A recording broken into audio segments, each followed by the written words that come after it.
जय गुरु जी।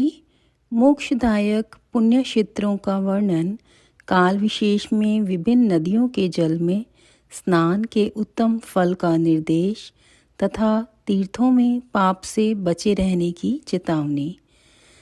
सूत जी बोले, विद्वान एवं बुद्धिमान महर्षियों, मोक्षदायक शिव क्षेत्रों का वर्णन सुनो।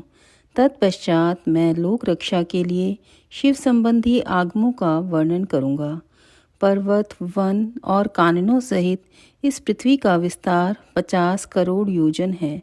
भगवान शिव की आज्ञा से पृथ्वी संपूर्ण जगत को धारण करके स्थित है।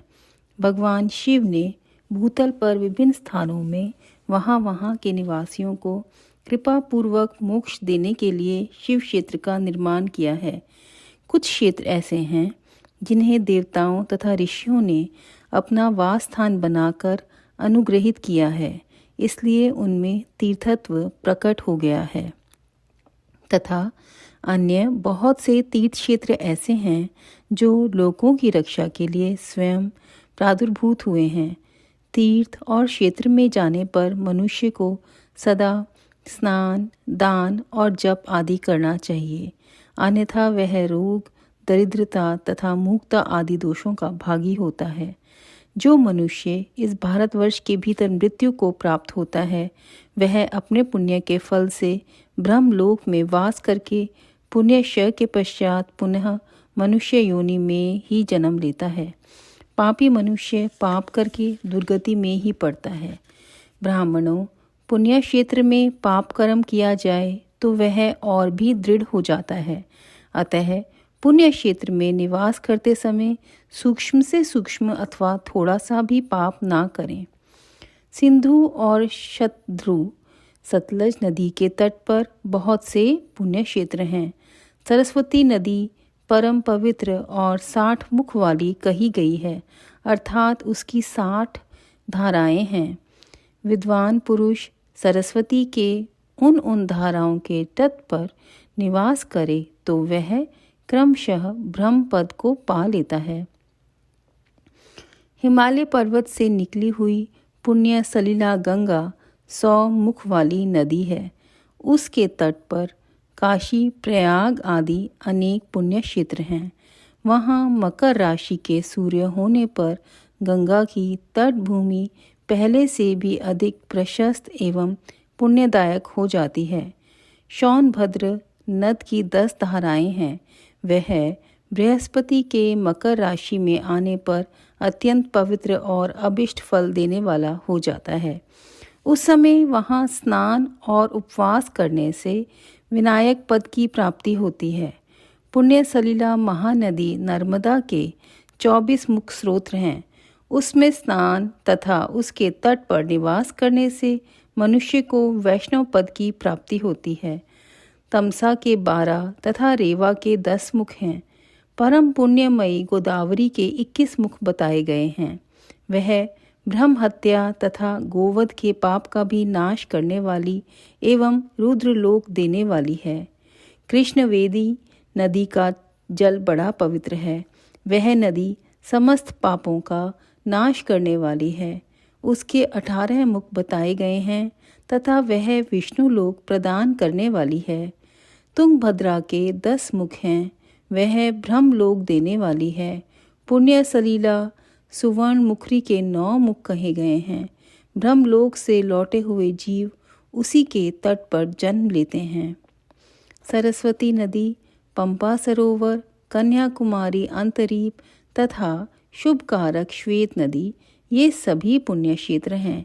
इनके तट पर निवास करने से इंद्रलोक की प्राप्ति होती है। सह पर्वत से निकली हुई महानदी कावेरी परम पुण्यमयी है। उसके 27 मुख बताए गए हैं। वह संपूर्ण अभीष्ट वस्तुओं को देने वाली है।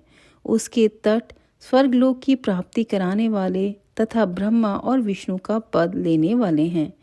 कावेरी के जो तट शैव क्षेत्र के अंतर्गत हैं, वे अभीष्ट फल देने के साथ ही शिवलोक प्रदान करने वाले भी हैं। नैमिषारण्य तथा बद्रिकाश्रम में सूर्य और बृहस्पति के मेष राशि में आने पर यदि स्नान करे तो उस समय वहाँ किए हुए स्नान पूजन आदि को ब्रह्मलोक की प्राप्ति कराने वाला जानना चाहिए। सिंह और कर्क राशि में सूर्य की संक्रांति होने पर सिंधु नदी में किया हुआ स्नान तथा केदार तीर्थ के जल का पान एवं स्नान ज्ञानदायक माना गया है। जब बृहस्पति सिंह राशि में स्थित हो उस समय सिंह की संक्रांति से युक्त भाद्रपद मास में यदि गोदावरी के जल में स्नान किया जाए तो वह शिवलोक की प्राप्ति कराने वाला होता है। ऐसा पूर्व काल में स्वयं भगवान शिव ने कहा था। जब सूर्य और बृहस्पति कन्या राशि में स्थित हो तब यमुना और शौनभद्र में स्नान करें। वह स्नान धर्मराज तथा गणेश जी के लोक में महान भोग प्रदान कराने वाला होता है। यह महर्षियों की मान्यता है। जब सूर्य और बृहस्पति तुला राशि में स्थित हो उस समय कावेरी नदी में स्नान करें। वह स्नान भगवान विष्णु के वचन की महिमा से संपूर्ण अभीष्ट वस्तुओं को देने वाला माना गया है। जब सूर्य और बृहस्पति वृश्चिक राशि पर आ जाए तब मार्गशीर्ष के महीने में नर्मदा में स्नान करने से श्री विष्णु लोक की प्राप्ति हो जाती है। सूर्य और बृहस्पति के धन राशि में स्थित होने पर सुवर्ण मुखरी नदी में किया हुआ स्नान शिवलोक प्रदान करने वाला होता है। जैसा कि ब्रह्मा जी का वचन है, जब सूर्य और बृहस्पति मकर राशि में स्थित हो उस समय माघ मास में गंगा जी के जल में स्नान करना चाहिए। ब्रह्मा जी का कथन है कि वह स्नान शिवलोक की प्राप्ति कराने वाला होता है। शिवलोक के पश्चात ब्रह्मा और विष्णु के स्थानों में सुख भोगने पर अंत में मनुष्य को ज्ञान की प्राप्ति हो जाती है।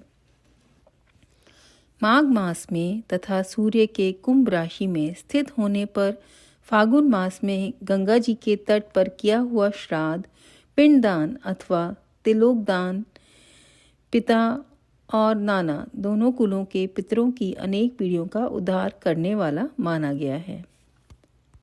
सूर्य और बृहस्पति जब मीन राशि में स्थित हों तब कृष्णवेणी नदी में किए गए स्नान की ऋषियों ने प्रशंसा की है। उन महीनों में पूर्वोक्त तीर्थों में किया हुआ स्नान इंद्रपद की प्राप्ति कराने वाला होता है। विद्वान पुरुष गंगा अथवा कावेरी नदी का आश्रय लेकर तीर्थवास करें। ऐसा करने से तत्काल किए हुए पाप का निश्चय ही नाश हो जाता है। रुद्रलोक प्रदान करने वाले बहुत से क्षेत्र हैं। ताम्रपर्णी और वेगवती ये दोनों नदियां ब्रह्मलोक की प्राप्ति रूप फल देने वाली हैं। इन दोनों के तट पर कितने ही स्वर्गदायक क्षेत्र हैं। इन दोनों के मध्य में बहुत से पुण्यप्रद क्षेत्र हैं। वहाँ निवास करने वाला विद्वान पुरुष वैसे फल का भागी होता है। सदाचार, उत्तम वृत्ति तथा सद्भावना के साथ मन में दया भाव रखते हुए विद्वान पुरुष को तीर्थ में निवास करना चाहिए, अन्यथा उसका फल नहीं मिलता। पुण्य क्षेत्र में किया हुआ थोड़ा सा पुण्य भी अनेक प्रकार से वृद्धि को प्राप्त होता है तथा वहाँ किया हुआ छोटा सा पाप भी महान हो जाता है।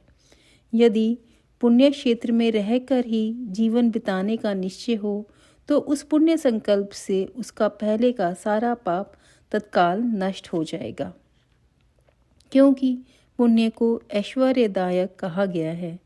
ब्राह्मणों, तीर्थवास जनित पुण्य कायिक, वाचिक और मानसिक सारे पापों का नाश कर देता है। तीर्थ में किया हुआ मानसिक पाप वज्रलेप हो जाता है, वह कई कल्पों तक पीछा नहीं छोड़ता। वैसा पाप केवल ध्यान से ही नष्ट होता है, अन्यथा नहीं। वाचिक पाप जप से तथा कायिक पाप शरीर को सुखाने जैसे कठोर तप से नष्ट होता है। अतः सुख चाहने वाले पुरुष को देवताओं की पूजा करते और ब्राह्मणों को दान देते हुए पाप से बचकर ही तीर्थ में निवास करना चाहिए। जय गुरु जी। अध्याय 12। नमः शिवाय। शिव जी सदा सहाय। ओम नमः शिवाय। गुरु जी सदा सहाय। जय गुरु जी।